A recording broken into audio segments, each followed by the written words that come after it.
একদম কুনজর দেবে না। আমি কিন্তু বিবাহিত, আমার কিন্তু স্বামী আছে, সংসার আছে, বুঝলে? বিবাহিত মেয়েরা কি প্রেম করে না? কি বোঝাতে চাচ্ছ? বলতে চাই, বিবাহিত মেয়েদের কি বন্ধু থাকে না? থাকে, যেমন তুমি আমার বন্ধু।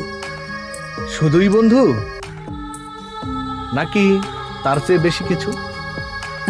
তুমি আমার ভালো বন্ধু, কিন্তু এর থেকে বেশি কিছু নও। নতুন লাইটের আলোয় আজ তোমাকে রাজকুমারীর মতো লাগছে।